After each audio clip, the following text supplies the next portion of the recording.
This is a brief overview of my classroom because it is set up in Canvas. So when you come to the home page, at the top of the page, 3 most recent announcements are displayed. I created a banner for this class myself, so this is the banner. I welcome students at the top of this page as well. And then on this home page, I also posted all Zoom links. First of all, the Zoom link for our weekly meetings, as well as the Zoom links of the recordings so that students can revisit them when they wish to do so. From this page, they can also access all the modules, or they can access them through the side panel. I will show the modules just in a brief moment. I'll just go one by one through these menus. I used announcements panel, so there are quite a few announcements here through which I communicate important things to my students. On the syllabus panel, students can access syllabus, which is displayed through this preview. I found it very helpful.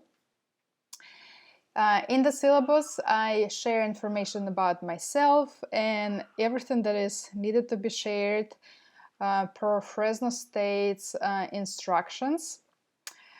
And at the end of the syllabus, students are provided with the course schedule, which is tentative course schedule for our modules, for our 8 modules.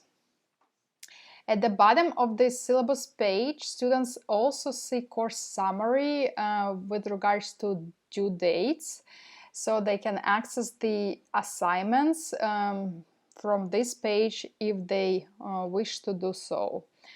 This is a very helpful part of this page. Then students can also access modules. I pinned the discussion forum at the top of this module page. This is the place where students can ask questions from each other and respond to them.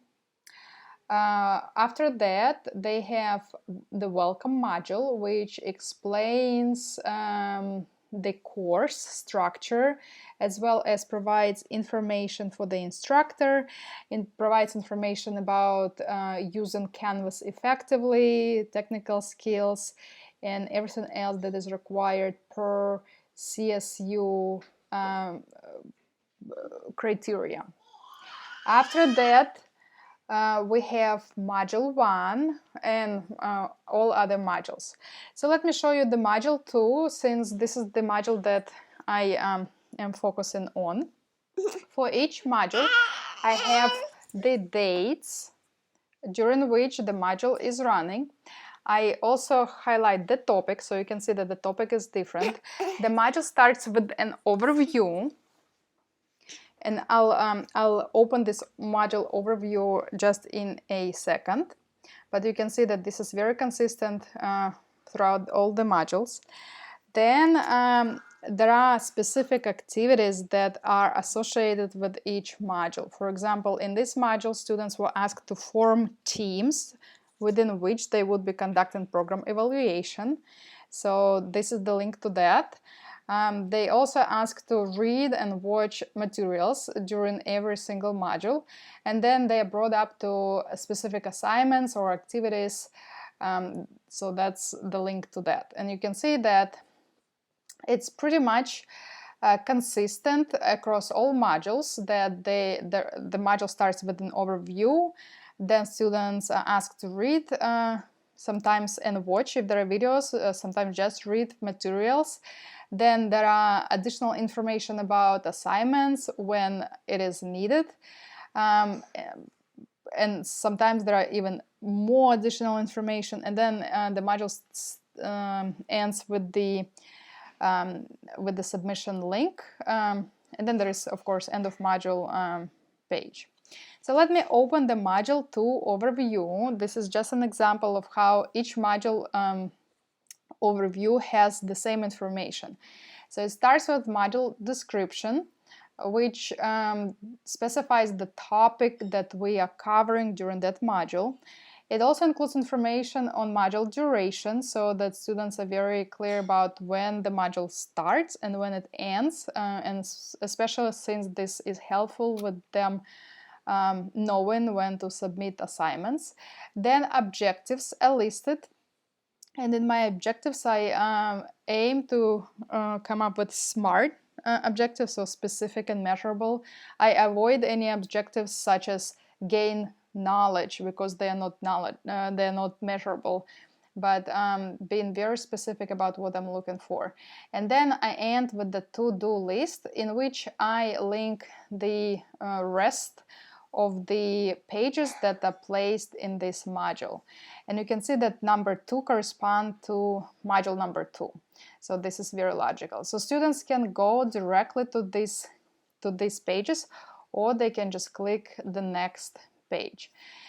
So for this module, students were asked to form teams with 4 to 6 members in each team, and they were using the Google document to do so.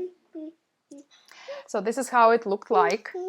This Google document was empty when students received it, and then they added their names to this table. So there were these tables with numbers, and then there was this name and module number for leading columns. They were there, but students then added their names, and you can see that some of these tables are not fully filled, and that's all right, because I was looking for them to form teams of 4 to 6 members.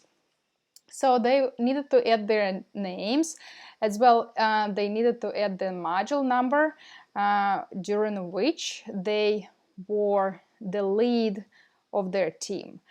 And this is something that they utilize in classes where group projects are implemented, so that a specific student organizes the whole group, assigns tasks, and overall guides the team, as well as, I guess, manages the team successful completion of assignments during a given week.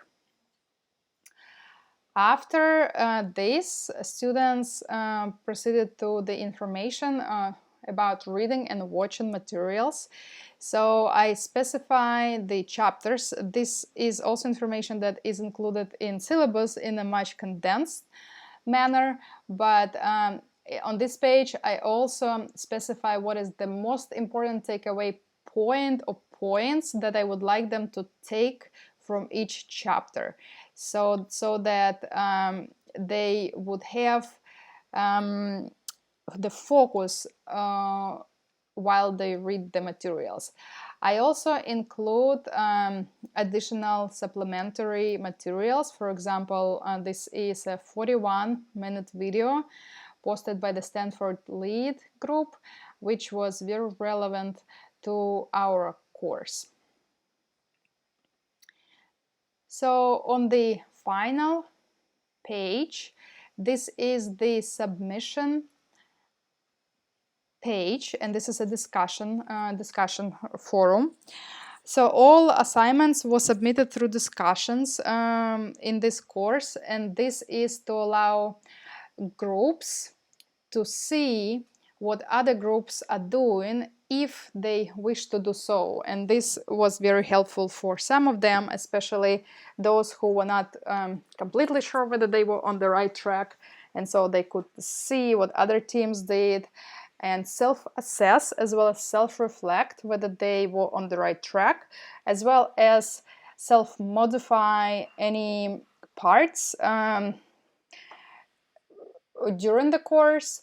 And of course, all the separate parts were then built together, were placed together in the final project paper and presentation. So we kind of did this iteration of, here's my draft, here is the feedback for the draft, and then at the end of the course, they put together those pieces and utilized the feedback that I provided them to submit the final work.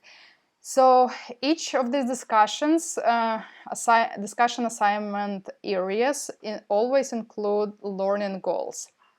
And these learning goals, again, they are provided in very specific, measurable manner. I also include the reasons why we utilize this assignment. Then I include the prompt and task. And then I include any kind of notes, additional notes that students would need to know, or essentially I try to think about any possible questions that they may have, and to clarify those questions ahead of time so that I would really receive as few questions as possible. In other words, for what it is expected is as clear as possible. For example, I know that many students ask about whether assignments need to be submitted in the APA style, and when they were not, when I didn't really focus on that, I would explicitly specify about that. I also utilize grading rubrics for all assignments, and so I remind students here how they can access those grading rubrics, because sometimes they don't know. But let me show you grading rubrics as well. So they're very specific for each assignment. You can see that for this assignment there are 5 criteria, and the points and ratings are also very specific and very clear, which helps students knowing what it is that I'm looking for. After that, they post, and you can see that they posted. The team leader for the week from this when they form the teams, the team leader for that week is responsible for posting their team's work here. And you can see that in this class I do not request them to respond to each other, but all these materials are freely available so that they can pick around and look around and see how they are doing. And after that, the module is complete. I change this picture and I'll bring them back to review learning objectives for the module to see whether they have met them. So let me show you this was under the modules. Let me show you the discussions area. Discussions area, because I highly utilize that for assignments. You can see that they are all numbered accordingly to the module in which these assignments are utilized. The T in parentheses stands for the team assignment, and the I in parentheses corresponds to the individual assignments. So students also get a hint here as well. Currently, they are ordered in the recent by recent activity. This is how Canvas orders them. I do have 2 pinned discussions. One of them was introduction discussion, and the other one is that on the discussion forum where students can ask questions.